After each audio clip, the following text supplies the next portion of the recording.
आज की कहानी का शीर्षक है अंतिम इच्छा। समय के साथ साथ राजा कृष्णदेव राय की माता बहुत वृद्ध हो गई थी। एक बार वह बहुत बीमार पड़ गई। उन्हें लगा कि अब वो शीघ्र मर जाएंगी। उन्हें आम से बहुत लगाव था, इसलिए जीवन के अंतिम दिनों में वे आम दान करना चाहती थी। इसलिए उन्होंने राजा से ब्राह्मणों को आम दान करने की इच्छा प्रकट की। वह समझती थी कि इस प्रकार दान करने से उन्हें स्वर्ग की प्राप्ति होगी। कुछ दिनों के बाद राजा की माता अपनी अंतिम इच्छा की पूर्ति किए बिना ही मृत्यु को प्राप्त हो गई। उनकी मृत्यु के बाद राजा ने सभी विद्वान ब्राह्मणों को बुलाया और अपनी मां की अंतिम अपूर्ण इच्छा के बारे में बताया। कुछ देर तक चुप रहने के पश्चात ब्राह्मण बोले, यह तो बहुत ही बुरा हुआ महाराज। अंतिम इच्छा के पूरा न होने की दशा में तो उन्हें मुक्ति नहीं मिल सकती। वे प्रेत योनि में भटकती रहेंगी। महाराज, आपको उनकी आत्मा की शांति का उपाय करना चाहिए। तब महाराज ने उनसे अपनी माता की अंतिम इच्छा की पूर्ति का उपाय पूछा। ब्राह्मण बोले, उनकी आत्मा की शांति के लिए आपको उनकी पुण्यतिथि पर सोने के आमों का दान करना पड़ेगा। अतः राजा ने माँ की पुण्यतिथि पर कुछ ब्राह्मणों को भोजन के लिए बुलाया और प्रत्येक को सोने से बने आम दान में दिए। जब तेनालीराम को यह पता चला तो वह तुरंत समझ गया कि ब्राह्मण लोग राजा की सरलता तथा भोलेपन का फायदा उठा रहे हैं। उसने उन ब्राह्मणों को पाठ पढ़ाने की एक योजना बनाई।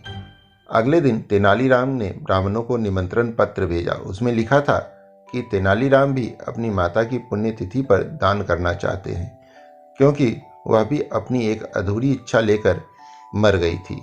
जब से उन्हें पता चला है कि उसकी मां की अंतिम इच्छा पूरी न होने के कारण प्रेत योनि में भटकती रहेंगी, वह बहुत ही दुखी है। वह चाहता है कि जल्द ही उसकी मां की आत्मा को शांति मिले। ब्राह्मणों ने सोचा कि तेनालीराम के घर से बहुत अधिक दान मिलेगा, क्योंकि वह शाही विदूषक है।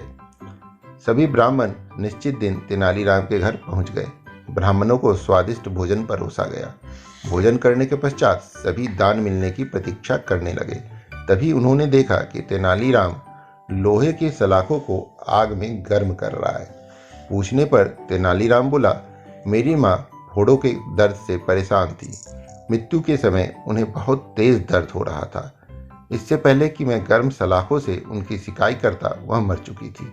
अब उनकी आत्मा की शांति के लिए मुझे आपके साथ वैसा ही करना पड़ेगा जैसा कि उनकी अंतिम इच्छा थी। यह सुनकर ब्राह्मण बौखला गए। वे वहां से तुरंत चले जाना चाहते थे। वे गुस्से में तेनालीराम से बोले, हमें गर्म सलाखों से दागने पर तुम्हारी माँ की आत्मा को शांति मिलेगी? नहीं महाशय, मैं झूठ नहीं बोल रहा। यदि सोने के आम दान में देने से महाराज की माँ की आत्मा को स्वर्ग में शांति मिल सकती है, तो मैं अपनी माँ की अंतिम इच्छा क्यों नहीं पूरी कर सकता? यह सुनते ही सभी ब्राह्मण समझ गए कि तेनालीराम क्या कहना चाहते हैं।